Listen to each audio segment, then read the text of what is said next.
settle for less. It's all in your head, how you think you manifest. So get ready to rise, cause we about to be the best. Gotta switch it up, gotta break the old habits. Get your mind right, turn your dreams into habits. No negative vibes, only positive thoughts.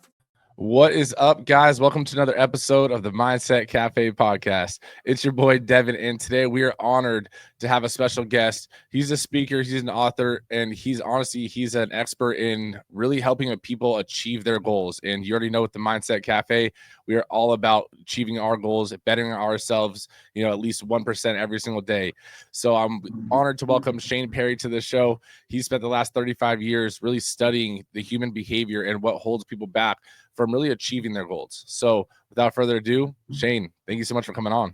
All right. Thanks, Devan. Happy to be here. So let's dive in. I mean, how did you get into the space of personal development? What was your story leading up to essentially coaching? Well, this could be a long story. I'm not going to do that to you. I'm going to be real quick.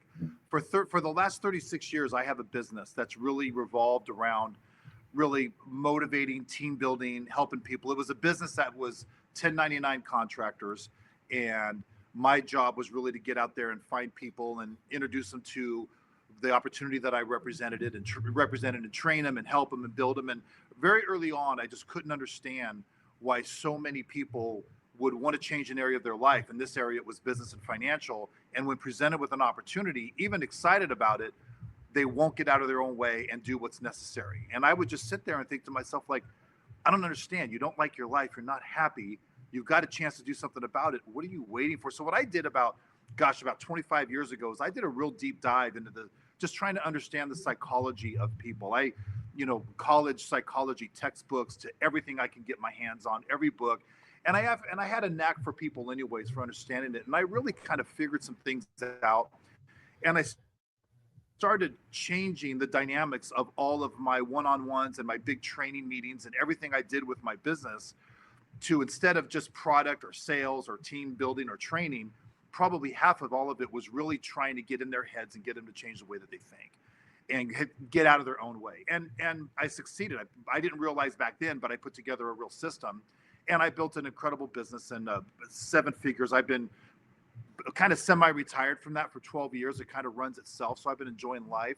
And about 10 years ago, I kind of looked back at all the stuff that I did as far as mindset and mentoring people. And I kind of packaged it a little bit. And I started branching out because I had some friends that were in real estate and other sales businesses and wanted me to help their people. And a lot of it went into fitness too.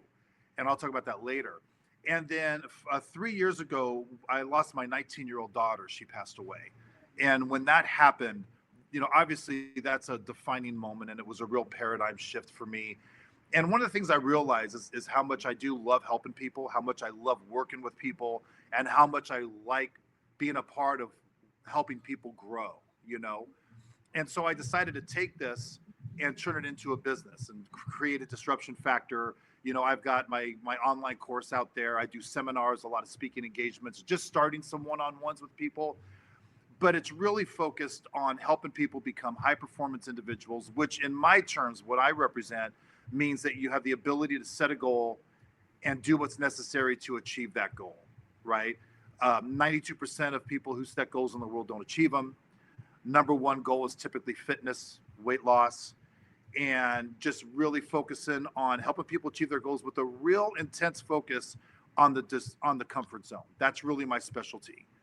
And everyone's heard of the comfort zone. You can go online, you can see all the circles and all the memes and everything and all the sayings, but it's rare that you find anyone that can actually teach on how was your comfort zone built in the first place? Why is it that when you try to escape it and try to achieve a goal in an area of your life that you give up and come back to your comfort zone? So that's really how we got here. Well, first I want to say I'm so sorry for your loss. Thank you. I appreciate it. I can't even imagine. But you mentioned the comfort zone, and I was smiling because there is so many memes and quotes and motivational sayings and inspirational sayings and whatever. But can you explain what the comfort zone is a little bit? And you mentioned how people get there. What's the common reason people get stuck in that comfort zone? Really, it comes down to 3 things. Really, one is what I called over the years. I call the middle class mentality, or the mediocre mentality. And this is the mentality that about 95% of the population, most of us were raised on. And the middle class mentality teaches us certain things. When it comes to your money, for example, keep it in a bank where it's safe. When it comes to what we do for a living, work, income, we're taught, go to school, get a job, go to school, get a job, go to school, get a job. Never mind the fact that when you walk around and see everyone with the greatest lifestyles and the most freedom, they're almost all self-employed business owners, entrepreneurs, right? We're taught if it doesn't, if it doesn't fit in the paradigm, or the parameter rather, of an hourly wage or a salary with benefits, then it can't be real, kind of a thing. When it comes to generalities in life, we're taught to settle. We're taught to be like everybody else. We're taught to not strive. Also, we bring in, our comfort zone is also built up with our paradigms. And in its simplest form, a paradigm is just our worldview on something. So let's say you're somebody who you want to lose weight and you've tried losing weight before. Let's say you've always been heavy. Let's just say, well, your paradigm might be, I'm heavy. I've always been heavy. I've tried diets before. They didn't work, but I'll give this a shot. What are the odds of making that work? That creates the comfort zone. And then, of course, lastly is really our habits and our routines and our lifestyle. We just build a comfort zone over time that's mainly comprised of our beliefs, our paradigm, and the habits and routines that we've created over time. And no, it I mean, is that the does. enemy of our success. Absolutely. No, that does. It makes 100%, sense. And it is true. When I talk to people as well, it's, just because it didn't work one time doesn't mean it's not meant for you. Right. I like to tell people, I say it in a way that it sounds shocking and almost rude until I explain it. Right. I'm like, you're not special. And they're like, what? And I'm like, yeah, you're not special. You're not special enough for this not to work only for you. Out of all the people in the world, it could work for them, but yet it can't work for you. Like, you're not special for that to happen. Exactly. You have to be willing to take the steps and to do it, even if it's, not fun and it's unpretty and all this, like, you got to go through the mud sometimes. Right. So, you mentioned, I believe you said 92% of people, don't achieve their goals. Why do you think that is? I mean, is it because the comfort zone? Is there an underlying factor externally, internally?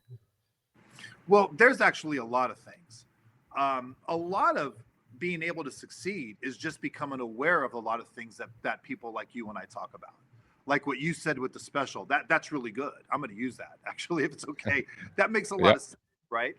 But a lot of it, I think the biggest things is, like, let's say the most common goal that is set in the world is something fitness related, weight loss, as I'm sure you're aware of. I know you're a fitness guy. Weight loss is the number one goal set in the world. And here we are, we're recording this in January. This is New Year's resolution time, right? Everyone's setting their resolutions and all that stuff. So the biggest thing is that I named my company after, it's what I call the disruption factor. It's the biggest thing that sends people back to their comfort zone. And what it is let's say we take that person who wants to lose weight. They get excited about it. They clean out their pantry. They resolve, I'm not going to drink soda. I'm going to drink more water. I'm going to not snack late at night. I'm going to lay off the sweets. I'm going to eat healthier, and I'm going to adopt some form of an exercise routine, right? All the time. They get excited and they embark on this. Well, there's a couple things that every goal has in common. Number one is when you embark on that goal, you're going to leave your comfort zone.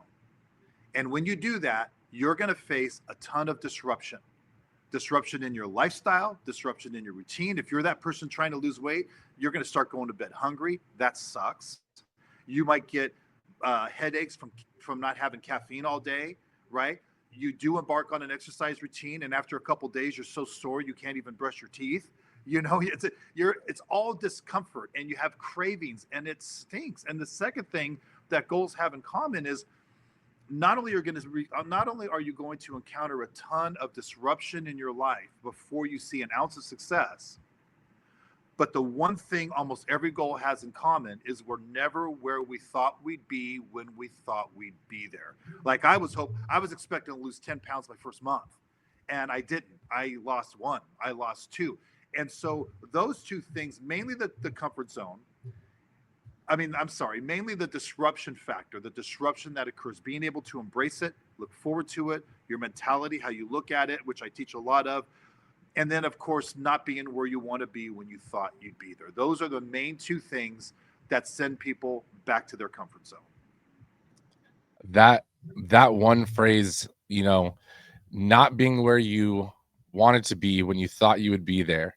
That, as simple as that sounds, that is such a powerful realization, because like that, I mean, I was thinking of all these external things and internal things, and like sometimes it is that, right? Because I mean, I've felt that before with, launching the business, launching the franchise, and doing these things. I mean, it took me 13 months to close my first franchise deal, right? Sure. And it was like, through that whole time, that one statement was a testament to pretty much every day past like the third month, and it was like getting so hard. Like, am I doing the right thing? Did I choose the right career? Did I, all these things.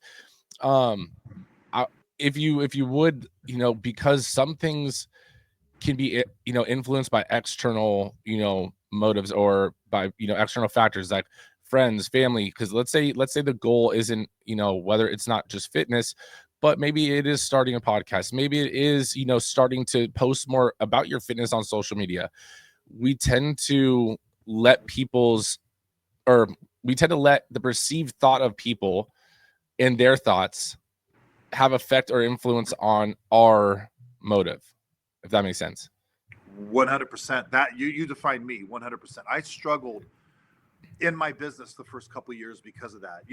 One of the things I teach people is I run people through an exercise of, let's determine your character traits that keep you in your comfort zone. Okay. So for me personally, I have 4. Number 1 is I have an intense fear of rejection. I mean, it's bad. It's really an intense fear. And it had paralyzed me early on in my business, because I was so afraid to prospect and talk to people, because if they said no, I'd want to like drive my car into a tree or something, right? My second character trait is I care way too much about what other people might think or say. That was a real big one, right? My third one is I'm easily distracted. I've got a little ADD going on, right? I'll intend to do something. The next thing you know, I'm in right field doing something else and forgot what I was even going to do, right? And the fourth thing is I'm a natural procrastinator. I'm not lazy, but I will tend to put things off. And I identified those 4 things. So we kind of put people through this. But to the point that you're talking about, that is part of the middle class mentality that we've been trained to think growing up, is we put too much value and too much concern on what other people might think and what other people might say. And first of all, let's be honest. We all care about what people think. The people that beat their chests and say, I don't care what anybody thinks of me, well, they actually care the most. They're just being insecure. We all care, but we can't care so much that it holds us back from pursuing an area of our life. There's 5 areas of our life. There's spiritual, relational, recreational, financial, and physical, fitness, diet. Any of those areas that you're trying to take to a new level, set a goal, you're going to go, you got to get out of your comfort zone. And you really, I'm not going to be so bold as to say, you just can't care about what people think, because you're gonna, but you can't care so much that it keeps you from pursuing an area of your life that you want to thrive and you want to achieve and you want to take to a new level. So it's definitely something, and there's not really an exercise for that. It's just, you got to be cognizant of it. And I will say this, because how you said, you're not special. Well, I'll say this. Nobody cares about you. And I don't mean that meanly. I don't mean that bad, but people are so self-absorbed, and we all have our own problems. We all have our own issues. We're all battling our own battles on a day-to-day basis.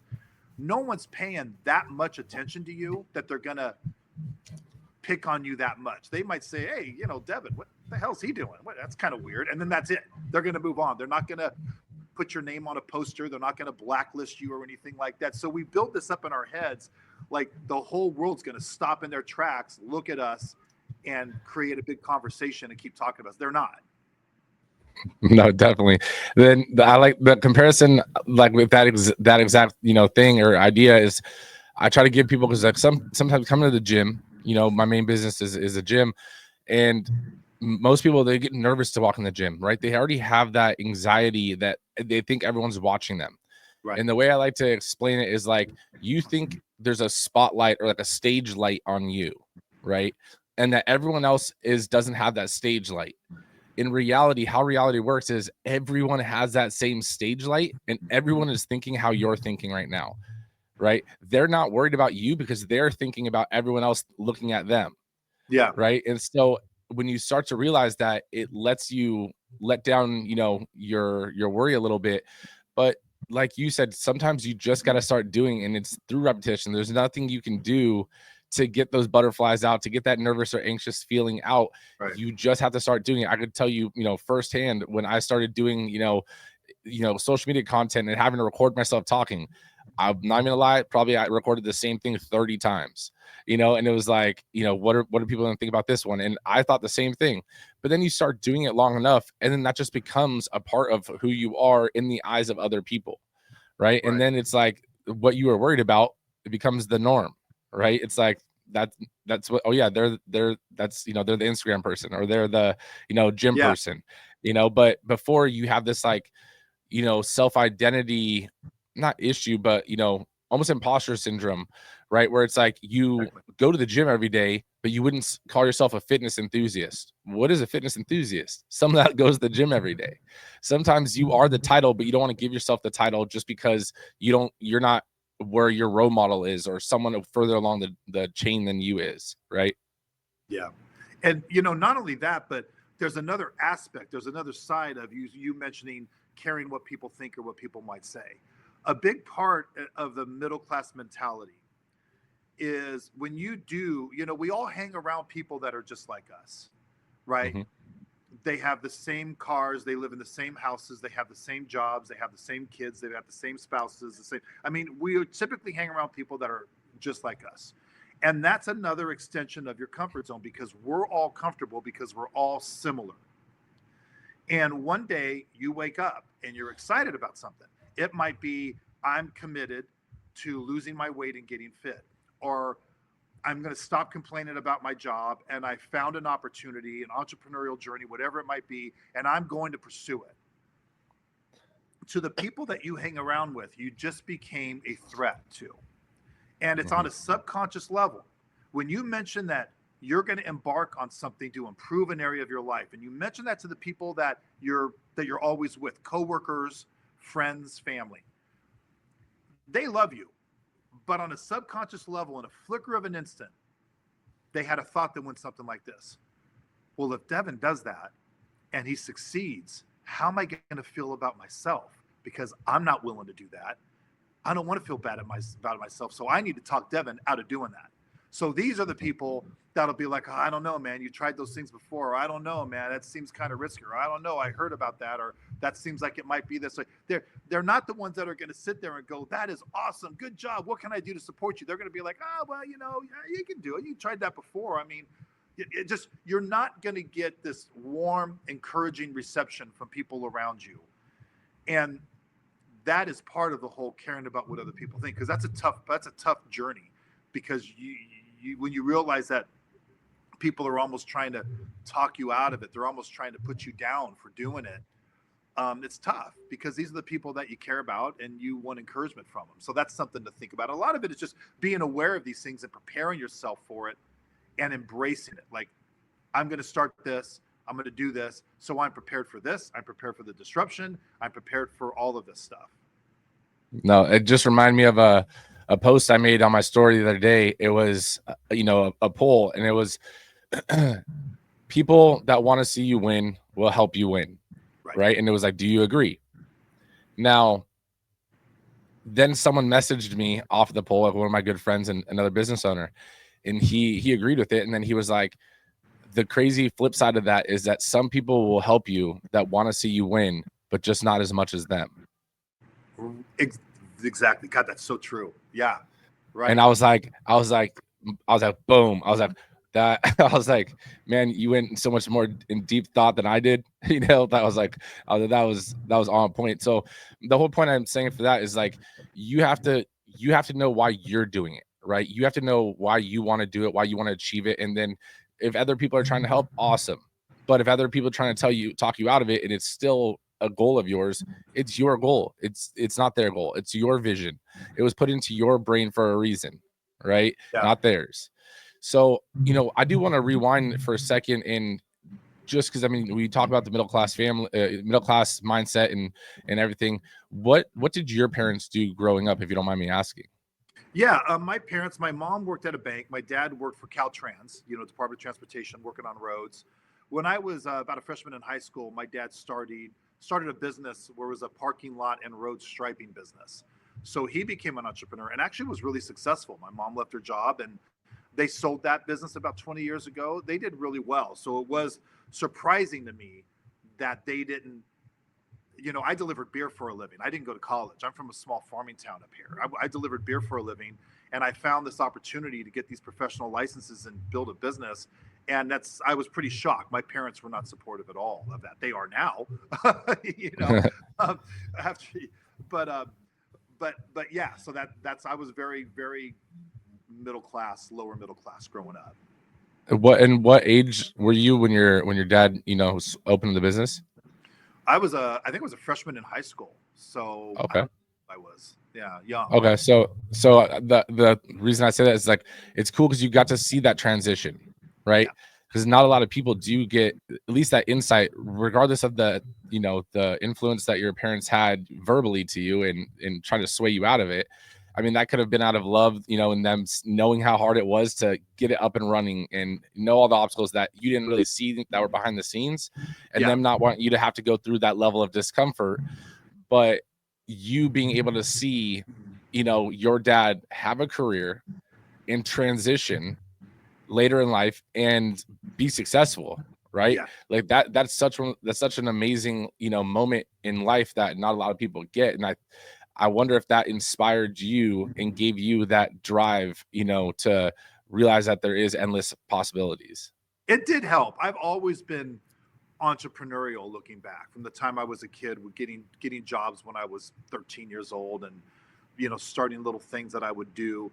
And going back to that, when you embark on something and your coworkers and your friends maybe give you a hard time, try to discourage you, if your parents do, that comes from, like you said, that comes from they love you, don't want to see you get hurt.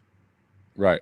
Your friends and coworkers, that sounds mean, but they don't want to see you succeed because they don't want to feel bad about themselves when they see you thrive and when they're not willing to do the things that you're willing to do. And No. then for you going back and talking about, embarking on this stuff, to rewind again, as you say, this is another reason, like if you need to be surrounded by people that are like-minded by you, because when you do embark on that goal, you leave the comfort zone behind. It is a lonely road. You are going against the grain because you're doing things most people won't do. And so it's important to be surrounded by people like that. So if you are on a fitness plan, for example, yeah, you should walk, but it is important that it wouldn't be a bad idea to join a gym because you will be surrounded by people that have the same goals as you. And it's also why it's very, very important that people learn how to properly set goals, which is a huge thing. Most people set a goal, they don't write it down. It's a whole process that I walk people through on the goal setting process to get ready for this. No, it is so true. And like the reason I brought up your parents and stuff like that, because you mentioned them not, giving you the support. Like my parents didn't give me the support either. I wasn't lucky enough to have the that eye-opening moment of someone transitioning like that. Sure. I did a little later in life with my aunt, but I didn't know she was like, I didn't know until I was already an entrepreneur that she was actually an entrepreneur. Oh. And so my dad was a police officer, my mom was a pharmacy technician and stuff. And it was one of those things where I went the personal training route, and my dad was like, you need to get a career and those things. And I knew it was out of love. And I started following that path, and I was like, what am I doing? I was like, I can't, I want to do this other thing. Like, I know I can make it work. Went that route, and now he's all on board. But circling back to how you said with your friends and stuff, I did go to college, and got a degree and everything like that. Do I use that degree now? Maybe a little bit, but it's not, it was more just to, condense the time of not knowing what I'm doing. Sure. But what I will say is that, like, you learn who your real friends are when you are on that goal. Like, I was a part of a fraternity. I had, a dozen, so many friends, that you would call friends at the time. But when you're going through the mud, you learn who your real friends are that are willing just to come help. like, when you're opening a business, like, hey, do you need anything? Like, do you want me to come out there and sell memberships with you? Like, you don't pay me. Like, I'll just come, like, we'll hang out, Yeah. like you learn who your friends are when you go through things like that, or when you're in your own head of like weight loss. I can't do this. And they're like, what do you mean? Get your lazy ass up. Let's go. We're going to go up, work out right now.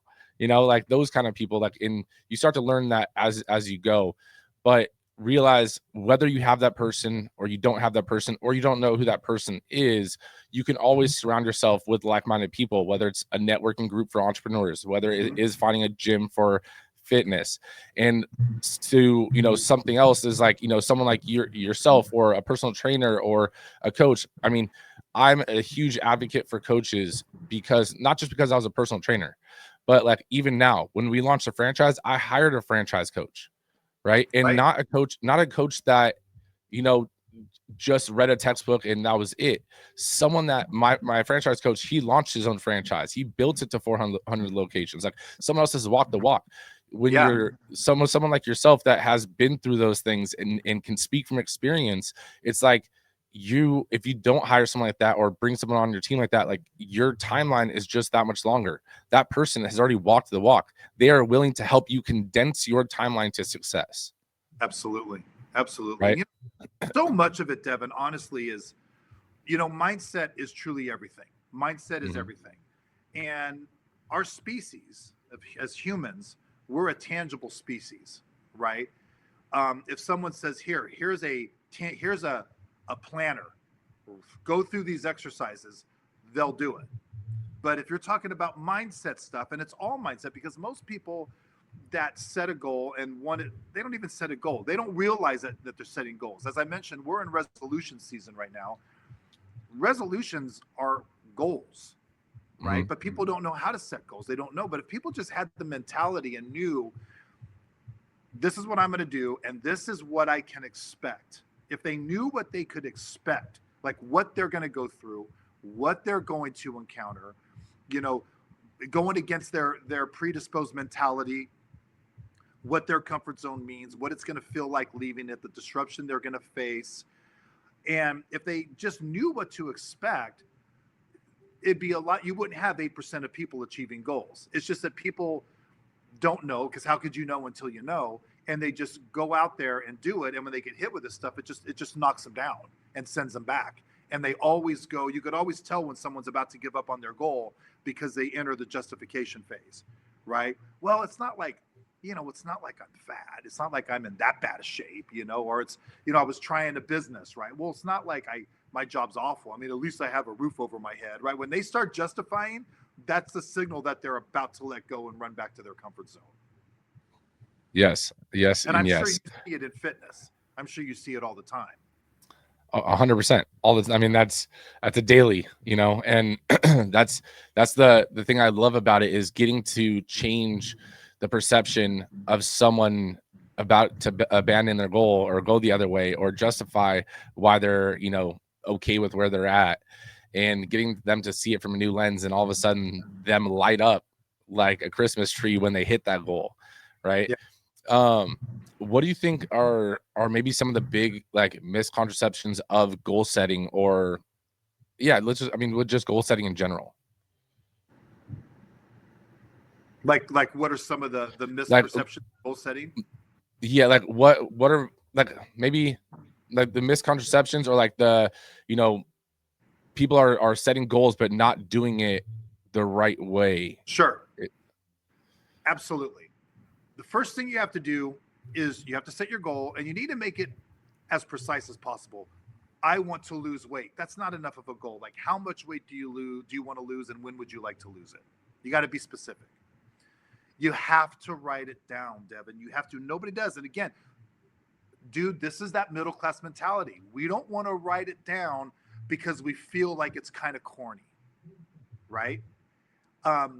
Yet what would successful people tell you to do? They would tell you not only write it down, you need to be specific, you need to write it down, and you need to put it somewhere where you see it all the time, like on your bathroom mirror, in your purse, on the dashboard of your car. You need to always, and then you need to set 90-day, 6-month, and 12-month goals. You need to build your life in 90-day cycles. not weeks at a time, not a month at a time, 90-day cycles, because everybody can get it up and go kill it for 90 days. And it takes about 90 days to really create habits and start to see some iota of success with what you're trying to do. So you need to set a 90-day goal, a 6-month goal, a 12-month goal. So you've written down your goals. Then you need to cultivate your goals. And what that means, and again, people don't like to do this because they feel it's corny. And if your friends see it, they're going to tease you. They go, dude, what's that? Right? In other words, like, let's say you want to, like, you became an entrepreneur, right? So when you became an entrepreneur, you obviously set some financial goals, some income goals, right? This is what I'd like to do. Well, when you're there and when you're making that kind of money, what's your lifestyle going to be like? Are you going to buy a better house? Are you going to drive a better car? Are you going to take vacations that involve getting on an airplane? You know, whatever those things may be, you need to print them out, pictures of them. You need to surround yourself with them, whether it be a vision board or a goal board, or just, I always just put pictures on a PowerPoint slide, print it out, laminate it, and like stick it on my bathroom mirror, kind of a thing, right? This stuff, again, if you're part of the 95% of the people that were raised with this middle-class, mediocre mentality, like most of us, doing this stuff is when most people put their pencil down and go, put their pen down and go, because they think it's corny. Yet these are the same people that are living a life of quiet desperation, and they're living that definition of insanity. They're doing the same things over and over again, but miraculously they're expecting different results. It's these kinds of things, excuse me, that you have to do to set these goals. Then, of course, you create the action plan. And one thing that I would put on there, because we're talking about the comfort zone a lot, is there is an ultimate goal here. The goal is not just to leave your comfort zone, but to build a new one. And this is something people need to think about. You know, a lot of this business disruption factor really got moving. Yes, a big part of it was when my daughter passed away, but that was right about the same time, about a little over 3 years ago, that I began my fitness journey, because I've always been an athlete. I've always been in shape. And, you know, I'm 57 years old, right? And my entire decade of my 40s, I didn't go to the gym. I just did like the keto Atkins diet thing. I would gain weight. I would do the protein deal. I drop it, gain weight, drop it. I did that for 10 years. And it was so bad for your body that by the end, like, I not only burn fat, man, but I had like no muscle tone left. I looked almost gone. It was awful how bad I looked. So I stopped doing that. But when I turned 50, I still didn't get in the gym. And it wasn't until about 3.5 years ago that I woke up one day and I said, okay, enough. I know what I need to do. And I did. I went to the gym. I joined the gym. And the interesting thing is all the stuff, all of these concepts and exercises that I've been teaching people for 30 years, I had to now practice myself because I was going through it. All the comfort, the disruption, leaving my comfort zone. Those days going, well, you know, it's not like I'm that bad out of shape. Well, no, you can't do that. And I would push myself. You know, fast forward to today, I'm in the best shape of my life, other than maybe when I was 25, right? But the point is about a year and a half ago, so about a year and a half, 2 years into it, I was traveling. And a few days into my trip, I was kind of grumpy. I was kind of like, man, why am I not in a great mood? And I realized it's because where I was traveling there, I was going to go like a week and a half without being in the gym. And I got excited because at that moment, I knew that I had won. I knew it was over because I had built a new comfort zone where I was only comfortable if I was doing the things needed to achieve and maintain my goals. And I was traveling and I wasn't in a position where I can go to a gym and I was uncomfortable. And that is the ultimate goal. And again, this is something people need to know. Yes, you need to leave your comfort zone behind. You need to embrace the disruption. But the goal here is to build a new comfort zone where now you almost feel like a fish out of water if days go by and you're not doing what you need to do. And I'm sure you feel the same way about your fitness routine, Devan, right? So very important. No, that is so important. And guys, you just heard him say something that I said, you know, in terms of setting goals, you need to write it down. I didn't tell him to say that. So obviously there's something to it. So if you missed that, write that down. You know, you have to set tangible goals, or I mean, they don't have to be tangible. You know, I want them to be scary, but then you need to break them down into quarters, into 6 months, and so forth, that we talked about, and set a specific number. Not, I want to lose weight. it's not, I want to lose 10 or 20 pounds. Is it 10 or is it 20? Right? Set numbers, set, specific goals on that. So I do want to say that's awesome. And then everything else as well. Like there's nothing I can even add on that. That's Right. that was awesome. Right. But as we start to wrap up, I like to ask one question. And before I ask this one question, I just remembered I wanted to ask you something else. So actually, I'm gonna put that question on pause real quick. Based off everything you just said, I want to get your take on this. So you said, you're in your comfort zone and you're trying to create a new comfort zone, right? Which I agree. But now, what happens when you get to that new comfort zone? Well, the good news is you're not going back to your old comfort zone. You won't let that happen. That's the great news. At that point, you're a high achiever. Your confidence has changed. That same person you were talking to that you said, hey, you're not special because they didn't believe it can happen for them, they don't feel that way anymore. They've seen results. They're on their game. You kind of couldn't stop them if you tried because they built a new comfort zone. And we know how it is. When you start to see those first results, those little bits of success, everything changes. All of a sudden you're like, oh my gosh, what used to be like drudgery and having to go do it, now you can't wait to go do it. But at that point, when you build that new comfort zone, most people, because they've become high achievers, they're not going to stop. They'll continue to set goals. They'll continue to push. They lost weight. Now they're going to transition from just losing weight to now let's build some lean muscle. Let's build some tone. Or they might go from I lost weight to I think I might want to run my first, short marathon, right? That's typically what will happen. Some people can just stay there and maintain it, and a lot of people do that. But you'll decide. But the one thing we know almost guaranteed is unless something absolutely, typically medically, tragically happens to you, you're not going to go back to your old comfort zone. And that is the whole goal. And of course, it's all the mindset stuff that's required to get there, which I teach a lot. Exactly. That's how I figured you were going to go with it. That's why I just wanted to give the listeners that, what happens when you get there. It doesn't necessarily mean that has to be the end destination, right? There's other comfort zones above that. There's other, things that you can achieve above that. It's just now you've set a new baseline, a new homeostasis for who you are and where you're at.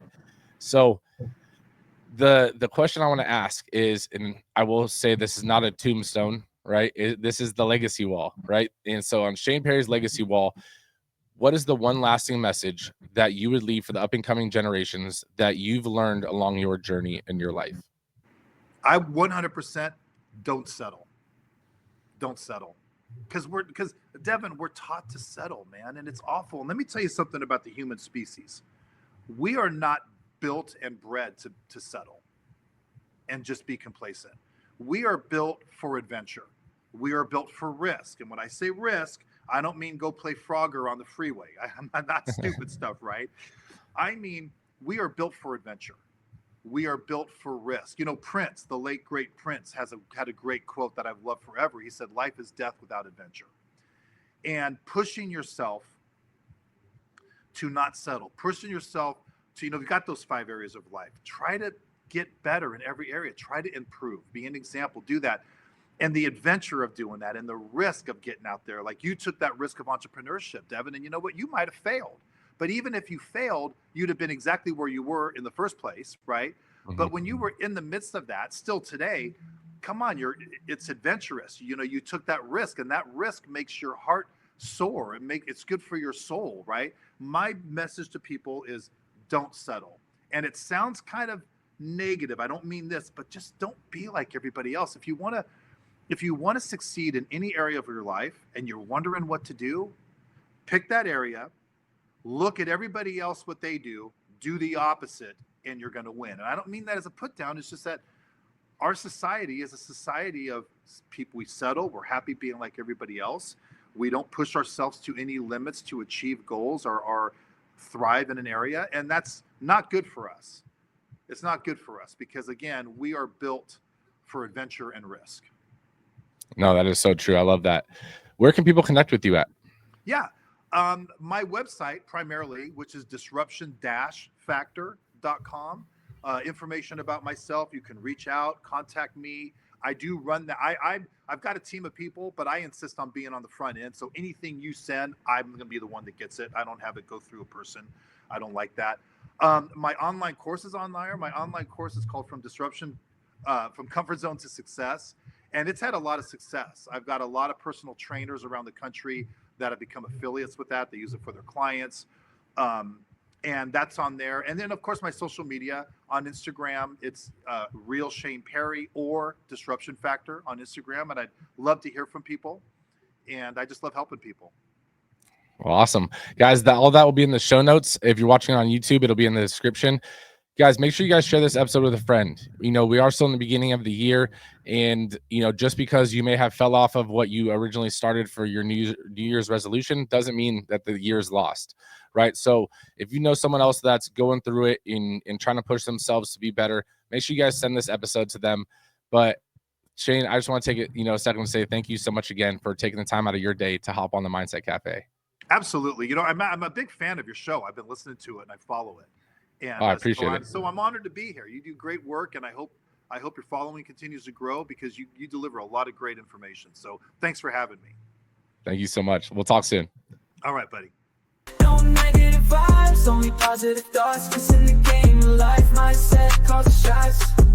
Got my mind on the prize, I can't be distracted. I stay on my grind, no time to be slacking. I hustle hard.